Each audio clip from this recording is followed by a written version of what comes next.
Kadr texnik jihatdan to'g'ri rasmga olingan bo'lishi mumkin, lekin noto'g'ri rang kadrni noprofessional ko'rsatadi.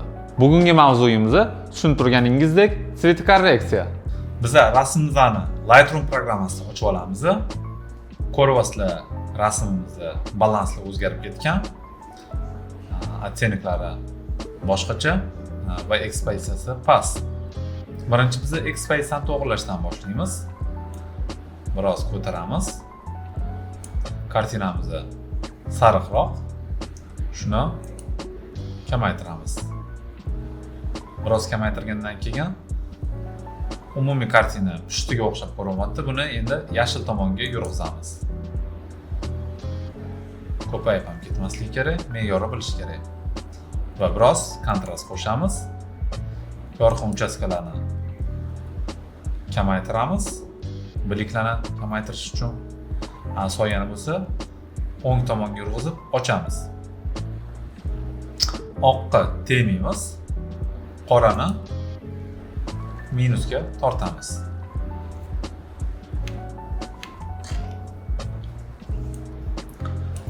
Pastda tekstura bo'limi bor. Shuni biroz ko'taramiz va cho'tqis bo'limini ham biroz ko'taramiz.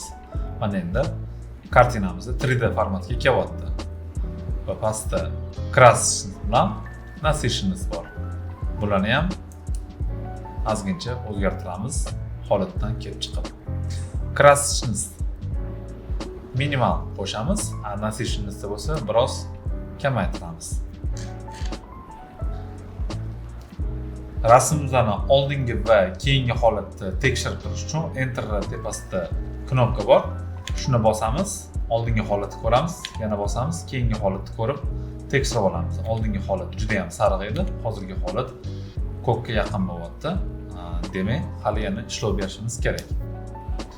Pastki bo'limda смещение цветов degan joyda HSL degan joyni topamiz. Bu yerda yarqisga o'tamiz. Odamni rangi olov rang va sariq ranglarni biroz yoritamiz. Nasishingizga o'tamiz. Umumiy kartina ko'karib ketgan, shuni biroz kamaytiramiz.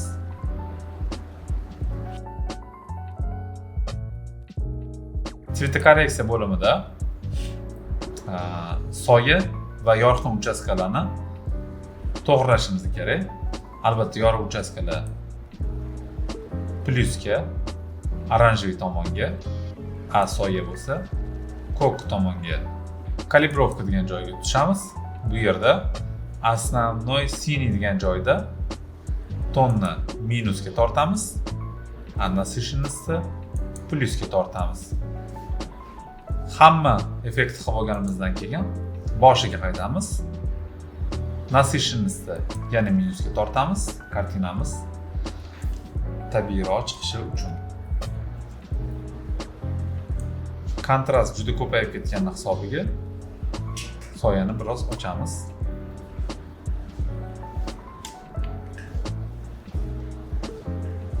Va temperatura juda ham sovuq rangga ko'rsatgani uchun me'yorda boshqa raqamni belgilaymiz.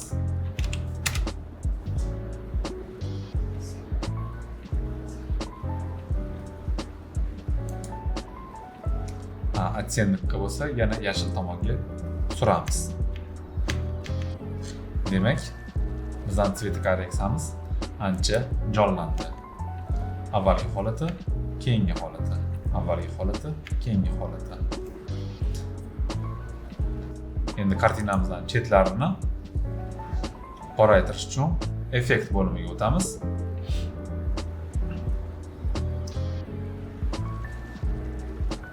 Vinyetka после обрезки degan joyida shu значениyani minusga tortganimizda atrofda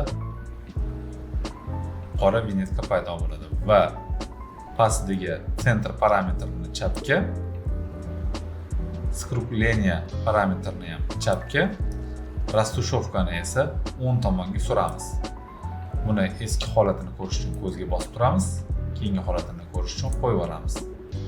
Rasmimiz tayyor. Yaxshi rang ko'zga urilmaydi, u faqat his qildiradi. Sizlar bilan fotograf Sardor Azimov edi. Bizning rasmiy sahifalarga obuna bo'ling va kuzatishda davom eting.